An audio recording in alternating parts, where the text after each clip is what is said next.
En avril 2023, j'ai vu sans le vouloir l'évaluation que le dirigeant avait faite à mon sujet. Il disait que j'étais une personne complaisante et que je n'avais pas le sens de la justice. Il mentionnait que j'avais vu plusieurs collaborateurs qui vivaient dans des tempéraments corrompus, ce qui affectait leur travail, mais que je n'avais pas échangé dessus et ne le leur avais pas signalé. Il disait que je ne protégeais pas les intérêts de l'Église et que mon humanité n'était pas très bonne. Voyant l'évaluation du dirigeant, je me suis sentie quelque peu blessée. Je me suis dit, j'ai toujours eu des relations harmonieuses avec mes partenaires et je n'ai rien fait pour tourmenter ou réprimer qui que ce soit. Parfois, il m'est arrivé d'échanger et de souligner les problèmes que j'observais chez mes collaborateurs. Même si mon humanité n'était pas parfaite, elle était certainement au moins moyenne. Ces collaborateurs vivaient dans des tempéraments corrompus et ne réussissaient pas à se reconnaître eux-mêmes car ils ne s'efforçaient pas d'atteindre la vérité. En quoi était-ce ma responsabilité? Comment le dirigeant peut-il dire que j'ai une humanité médiocre? Il est difficile de décrire à quel point je me suis sentie blessée. C'était comme de renverser un pot de saveurs mélangées. Je ne pouvais pas distinguer le type de sentiment dont il était question. Malgré mes nombreuses années de foi en Dieu, le dirigeant avait évalué mes accomplissements constants comme ceux d'une personne complaisante qui ne protégeait pas les intérêts de la maison de Dieu et qui avait une humanité médiocre. Puisqu'il en était ainsi, était-il encore possible de changer mon tempérament? Pendant cette période, chaque fois que je pensais aux paroles du dirigeant, c'était comme si un couteau me transperçait le cœur. Je ne pouvais empêcher mes larmes de couler, et j'avais perdu la motivation de faire quoi que ce soit. Mais je me suis rendu compte qu'il y avait encore de nombreux problèmes dans mon travail. Me réfugier dans la négativité à ce moment n'allait-il pas d'autant plus révéler mon manque d'humanité? Je me suis donc forcée à faire mon devoir et j'ai prié Dieu, prenant en premier lieu la résolution de me soumettre aux situations de ce genre auxquelles j'étais confrontée et de réfléchir sur moi-même pour en tirer des leçons. Plus tard, j'ai réfléchi à la raison pour laquelle les autres disaient que j'étais une personne complaisante qui ne protégeait pas les intérêts de la maison de Dieu. Mes pensées sont retournées aux scènes qui se sont déroulées quelques années plus tôt quand j'interagissais avec plusieurs collaborateurs. En 2019, j'étais responsable du travail textuel et ma partenaire s'appelait Xiaozen. Pendant cette période, Xiaozen vivait dans un état défensif. Elle pensait que son tempérament arrogant était grave et que si elle continuait à interrompre et à perturber le travail en se basant sur son tempérament corrompu, il n'y aurait ni issue ni destination positive pour elle. Par conséquent, elle était très passive dans l'exécution de son devoir et participait rarement à nos discussions. Je savais que Xiaozen était dans un état de défense et d'incompréhension. En fait, elle avait certaines capacités de travail et pouvait accomplir un certain travail si son état était normal. Je voulais lui signaler ses problèmes, mais j'ai pensé que, comme elle venait juste de commencer à pratiquer, lui signaler ses problèmes me ferait-il passer pour une personne indélicate et exigeante? Si elle avait des pensées négatives à mon égard, comment pourrions-nous nous entendre à l'avenir? Du coup, je lui ai juste donné une simple exhortation. Ne vivons pas toujours dans nos tempéraments corrompus. Nous devrions apprendre nos compétences professionnelles d'une manière active et proactive et nous efforcer de nous améliorer. Plus tard, voyant que son état ne s'était pas beaucoup amélioré, je me suis dit, je te l'ai rappelé, mais si tu n'entres pas, je ne peux rien faire. Je n'ai donc pas échangé plus avant. Finalement, l'état de Xiaozhen ne s'est pas amélioré et elle a été renvoyée pour inefficacité dans son devoir. Il y avait une autre sœur, Lin Lin. Lorsqu'elle a vu que son nouveau partenaire, frère Yanzi, était plus doué dans la profession et qu'il comprenait certains principes, elle s'est sentie inférieure et elle est devenue moins proactive dans son devoir. Au cours d'un échange, elle s'est ouverte à propos de son état et elle a même pleuré. Voyant qu'elle se souciait trop de la réputation et du statut, je voulais au départ disséquer la nature et les conséquences de la poursuite de ces choses pour elle. Mais j'ai pensé qu'elle était déjà très bouleversée et que lui signaler ses problèmes directement pourrait l'embarrasser et lui faire penser que je n'étais pas compatissante. Comment pourrions-nous nous entendre à l'avenir? J'ai donc dit avec légèreté, ne pense pas sans cesse à la réputation et au statut. Essaie d'apprendre des mérites des autres quand tu collabores avec eux. Plus tard, Lin Lin n'avait toujours pas gagné beaucoup de compréhension quant à la nature et aux conséquences de la poursuite de la réputation et du statut. Son état était parfois bon, parfois mauvais. Elle était très passive dans son devoir, et finalement, elle a également été renvoyée. En me rappelant tous les différents moments de collaboration et d'association avec plusieurs sœurs, et en réfléchissant sur moi-même, selon les paroles de Dieu, j'ai gagné une certaine compréhension de mon propre état.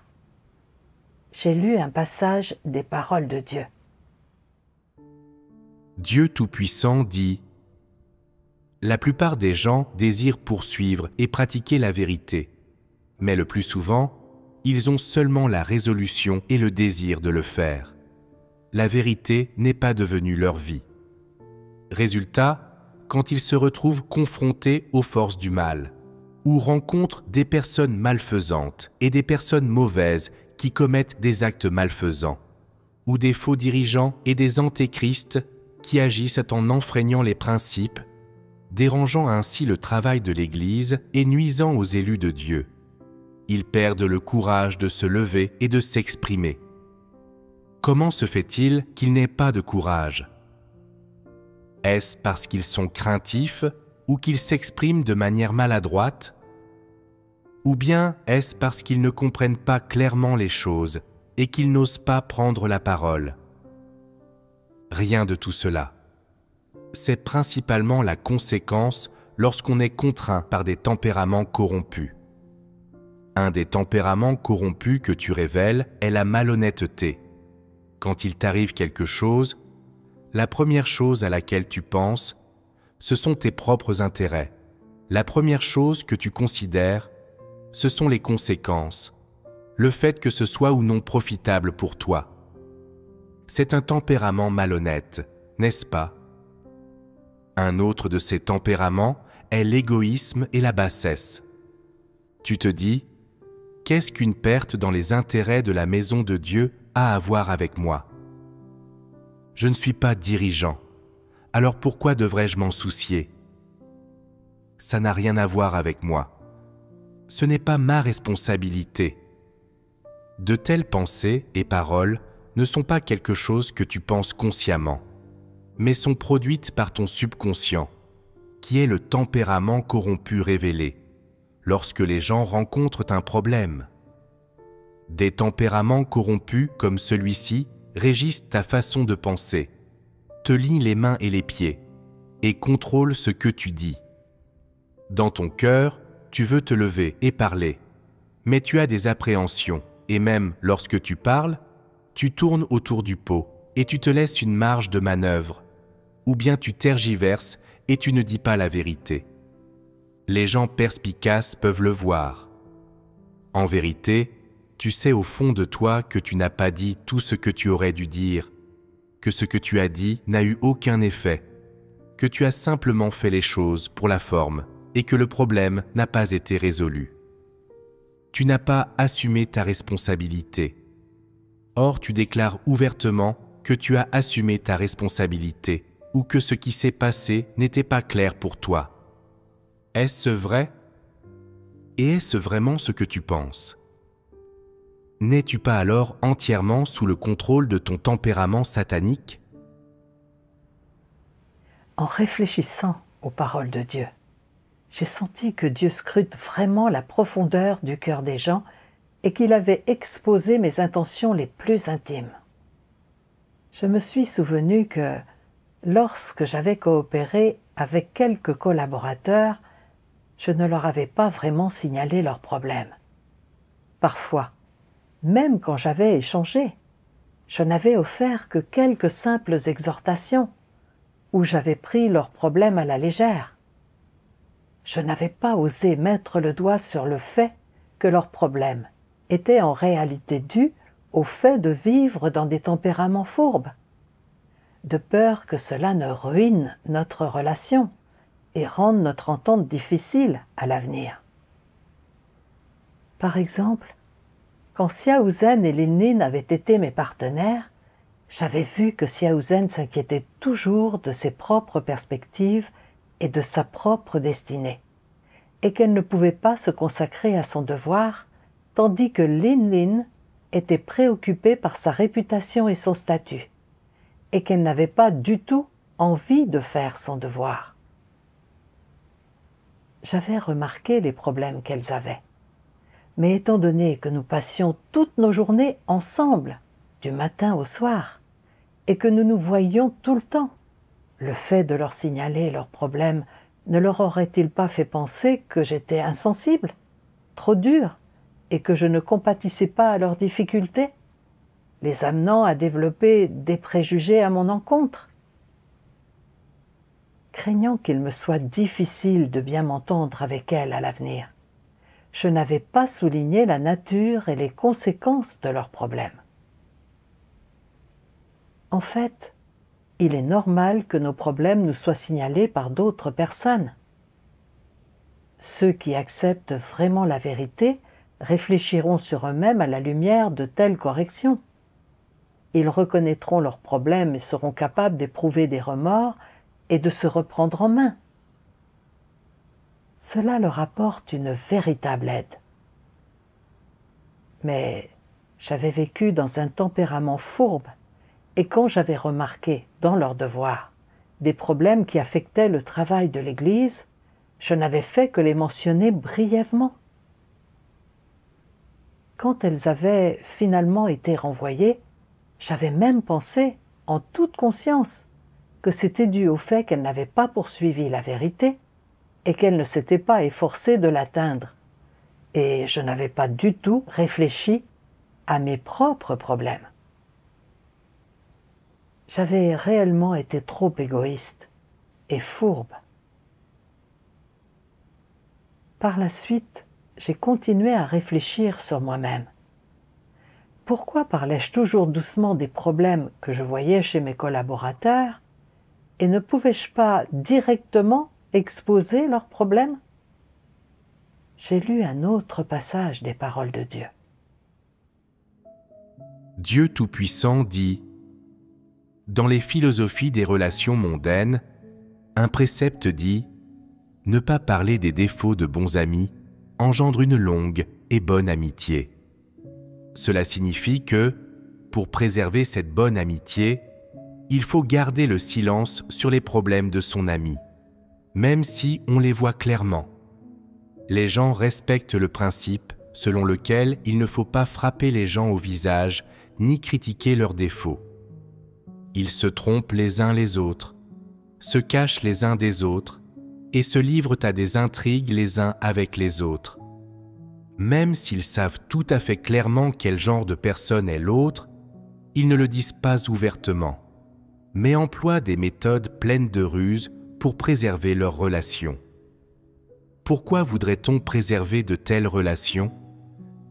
Il s'agit de ne pas vouloir se faire d'ennemis dans cette société, au sein de son groupe, et donc de ne pas se soumettre souvent à des situations dangereuses.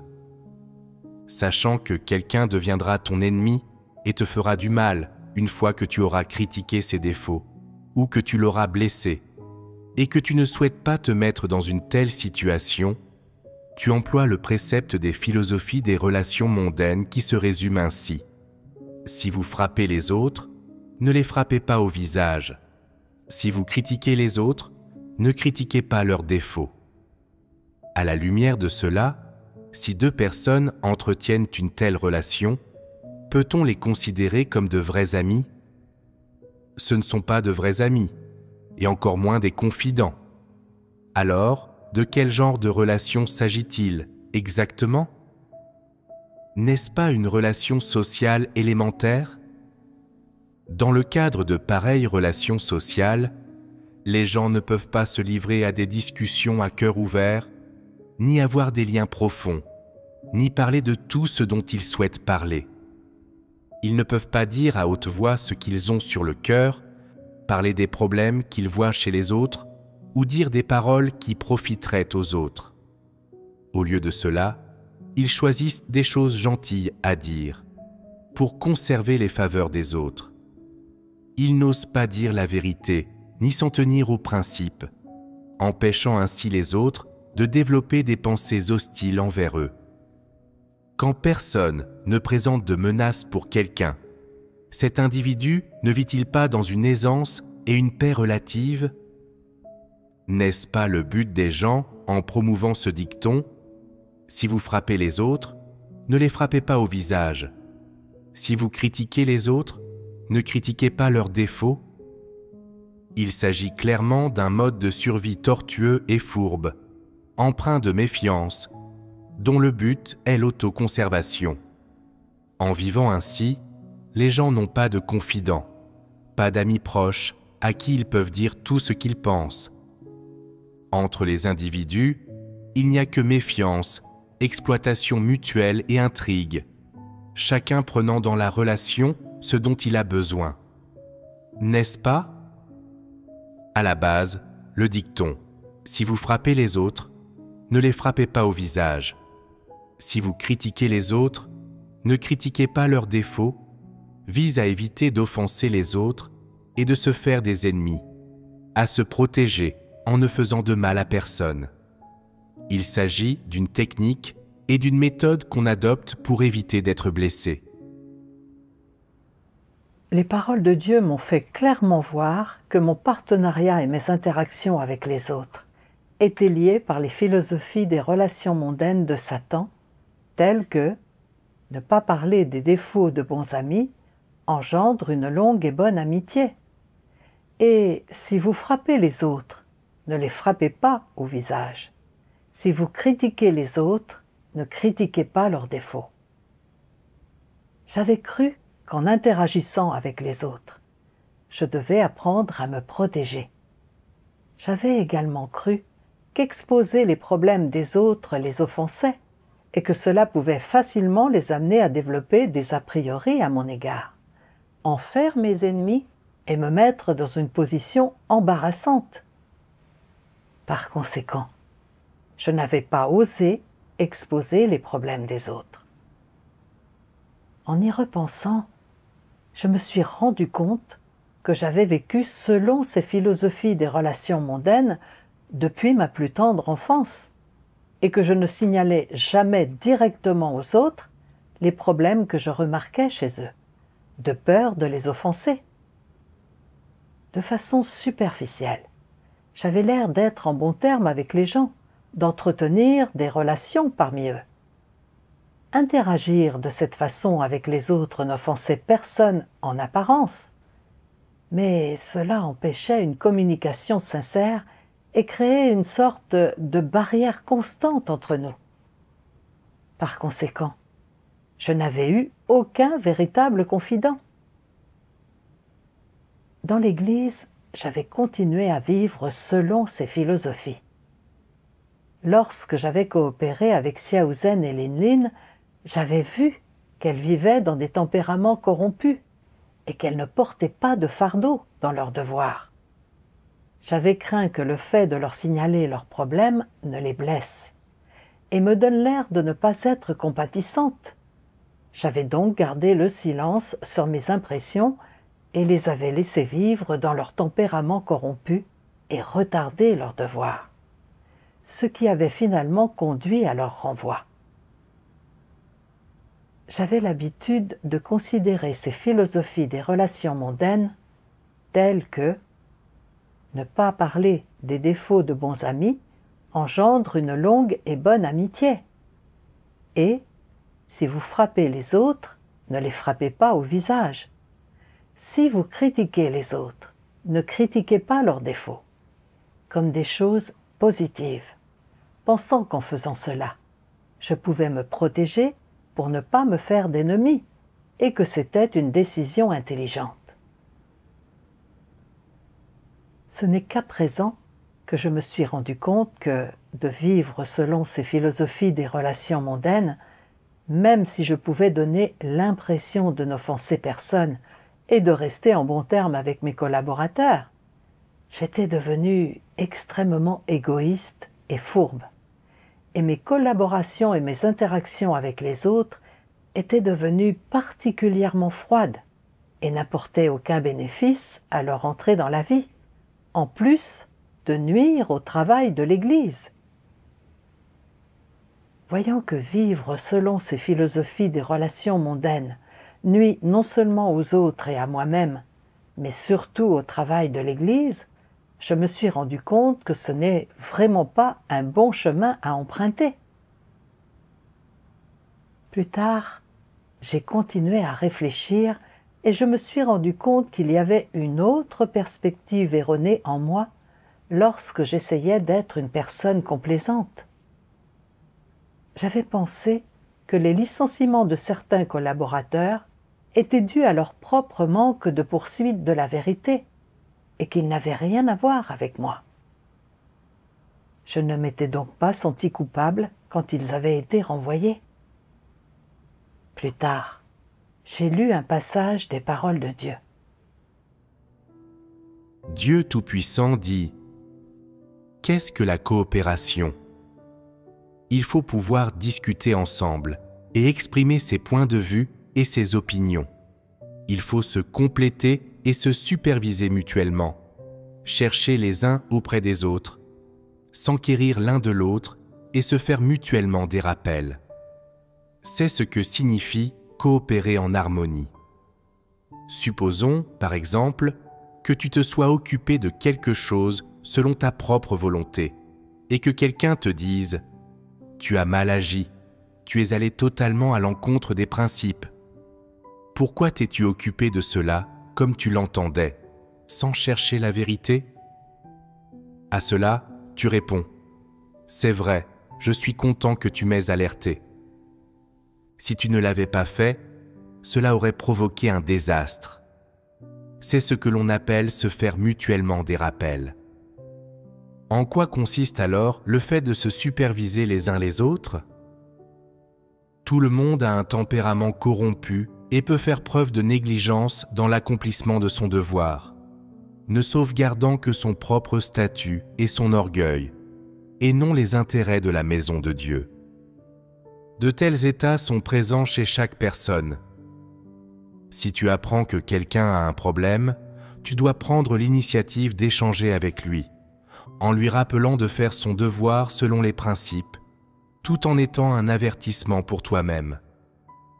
Il s'agit d'une supervision mutuelle. Quelle est la fonction de la supervision mutuelle ? Elle est destinée à sauvegarder les intérêts de la maison de Dieu et à empêcher les gens de se tromper de chemin. Les paroles de Dieu m'ont fait comprendre que l'Église fait en sorte que plusieurs personnes travaillent ensemble afin que leurs mérites et leurs défauts se complètent et qu'elles se rappellent les choses et se supervisent mutuellement. En particulier, quand nous voyons quelqu'un qui vit dans un état erroné, qui affecte le travail, nous devrions lui rappeler les choses, l'aider, voire l'émonder, pour l'empêcher de suivre le mauvais chemin, ce qui pourrait causer des pertes au travail de l'Église. Faire cela, c'est aussi protéger les intérêts de l'Église, et c'est notre responsabilité. Lorsque j'avais été la partenaire de quelques sœurs, et que j'avais vu qu'elles vivaient dans des tempéraments corrompus qui affectaient leur travail, j'aurais dû intervenir pour leur offrir échange et aide, et, si nécessaire, j'aurais dû les exposer et les émonder. Si elles étaient des personnes qui acceptent la vérité, alors, grâce à cet échange et cette exposition, elles auraient reconnu leurs propres problèmes, se seraient reprises en main à temps et auraient évité de subir une perte dans leur vie. Après avoir changé leur état, elles auraient aussi pu mieux faire leur devoir. Si elles n'acceptaient pas la vérité, ma conscience aurait été claire, car j'aurais assumé ma responsabilité en me livrant à l'échange et en les aidant. Plus tard, j'ai appris qu'après avoir été renvoyée, Xiao Zhen et Lin avaient réfléchi et étaient parvenus à reconnaître leurs problèmes, et qu'elles avaient ensuite recommencé à faire leurs devoirs. Cela montrait qu'elles n'étaient pas des personnes qui n'acceptent pas la vérité, mais qu'elles avaient simplement vécu dans un état corrompu et avaient suivi le mauvais chemin pendant un certain temps. Mais j'étais restée là et les avais regardées être liées par des tempéraments corrompus, affectant le travail de l'Église, sans leur offrir ni échange ni aide. J'avais vraiment été irresponsable. J'avais l'habitude de penser que je pouvais bien m'entendre avec les autres et que je n'avais rien fait d'évident pour réprimer ou tourmenter les gens.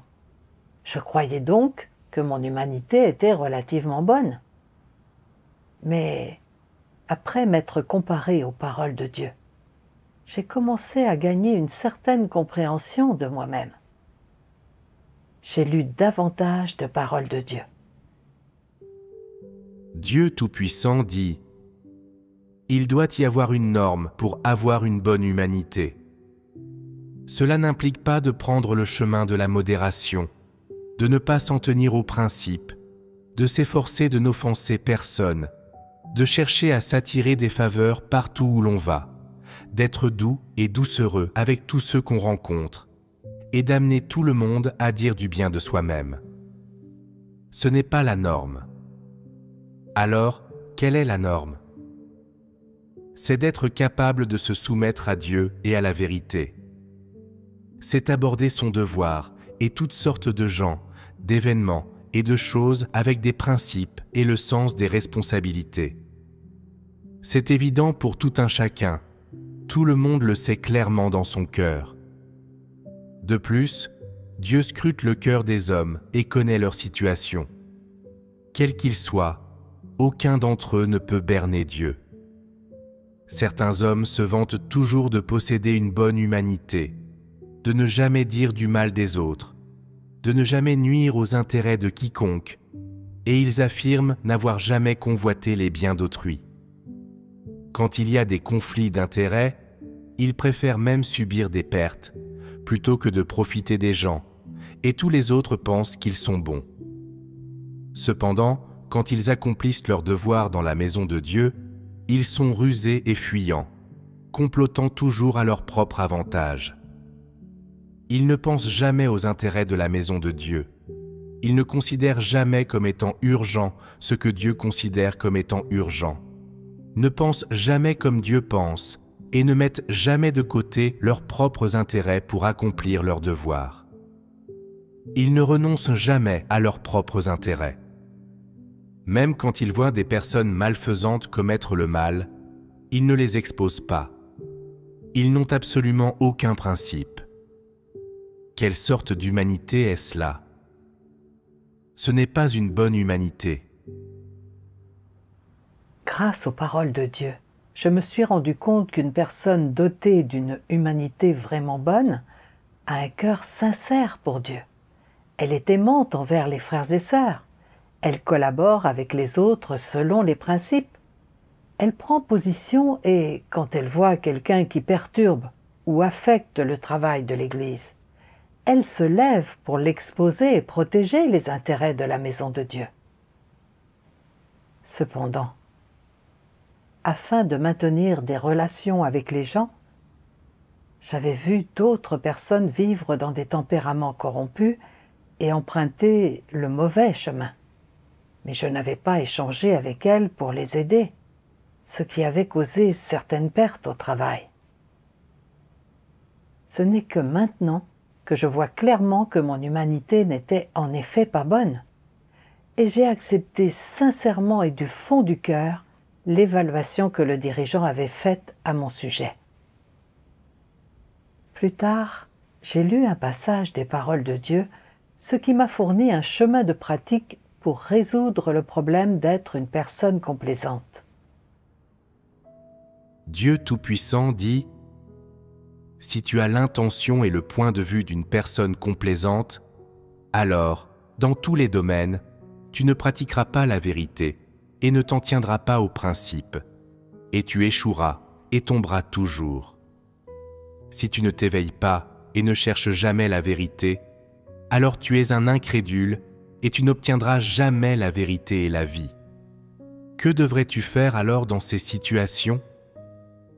Lorsque de telles choses surviennent, tu dois prier Dieu et l'invoquer, implorer son salut et lui demander qu'il te donne de la foi et de la force, et te permette de t'en tenir aux principes, de faire ce que tu dois faire, de gérer les choses conformément aux principes, de tenir ferme dans la position que tu dois tenir, de protéger les intérêts de la maison de Dieu et d'empêcher que le travail de la maison de Dieu subisse les moindres pertes. Si tu es capable de te rebeller contre tes intérêts personnels, ton orgueil et ton point de vue de personne complaisante, et si tu fais ce que tu dois faire avec un cœur honnête et sans partage, alors tu auras vaincu Satan et gagné cet aspect de la vérité. Après avoir lu les paroles de Dieu, j'ai compris que chaque fois que j'ai l'état d'esprit et l'intention d'être une personne complaisante, je devrais davantage prier Dieu, lui demander de me donner la force de me rebeller contre moi-même. Au lieu d'entretenir des relations avec les autres, je devrais pratiquer la vérité, respecter les principes et être une personne qui soutient le travail de l'Église. De cette façon, je peux progressivement entrer dans la vérité-réalité de cet aspect. Plus tard, on m'a confié la supervision du travail d'une autre église. Quelques jours après mon arrivée, j'ai remarqué que les frères et sœurs avec lesquels je coopérais étaient tous les jours très occupés avec diverses tâches. Et parfois, ils étaient tellement occupés qu'ils n'échangeaient pas. Leur vie d'église n'était pas normale.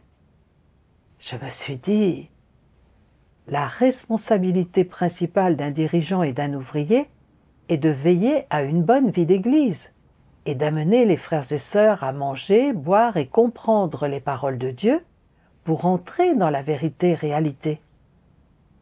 Mais si tout le monde est occupé par le travail chaque jour et que personne ne se concentre sur sa propre entrée dans la vie, comment un dirigeant ou un ouvrier pourrait-il conduire les frères et sœurs à vivre une bonne vie d'église ?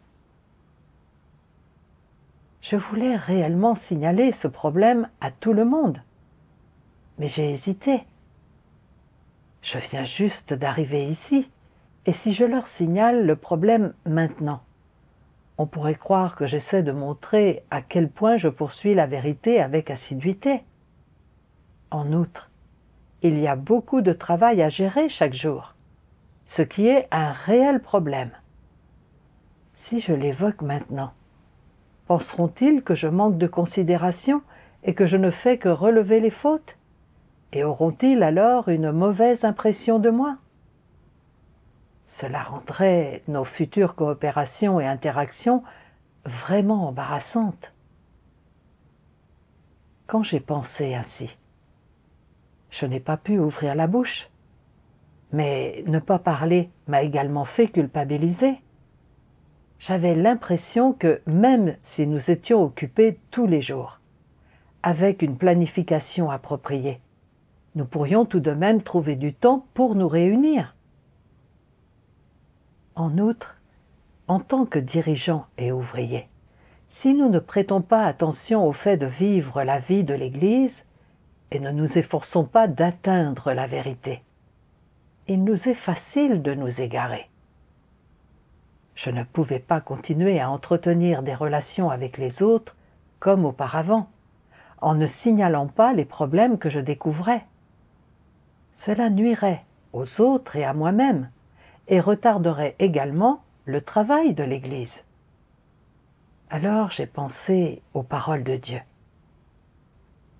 Si tu es capable de te rebeller contre tes intérêts personnels, ton orgueil et ton point de vue de personne complaisante, et si tu fais ce que tu dois faire avec un cœur honnête et sans partage, alors tu auras vaincu Satan et gagné cet aspect de la vérité.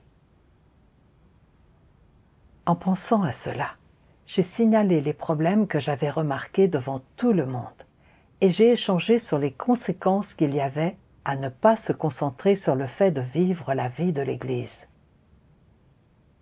Plusieurs collaborateurs ont également mentionné que, dernièrement, ils n'avaient pas prêté attention au fait de vivre la vie de l'Église. Bien qu'ils aient été très occupés tous les jours, ils se sentaient vides à l'intérieur et ne pouvaient pas percevoir leurs propres états ou les problèmes dans leur travail. Ils étaient disposés à changer cela. Après ça, nous avons planifié notre temps de manière raisonnable, nous nous sommes réunis régulièrement pour échanger, nous avons réfléchi sur nos propres états à la lumière des paroles de Dieu et nous avons échangé et résumé rapidement tout problème ou tout écart dans notre travail. En pratiquant ainsi, tout le monde a gagné certains bénéfices. Non seulement nous avons gagné du discernement sur nos propres tempéraments corrompus et nos points de vue fallacieux sur les choses, mais nous avons également vu plus clairement les problèmes et les écarts dans notre travail. Après avoir vécu cette expérience, j'ai gagné une compréhension correcte de la signification de la bonne humanité. Ce n'est pas seulement le fait d'avoir l'air de ne pas lutter, argumenter, réprimer ou tourmenter les autres qui fait une bonne humanité.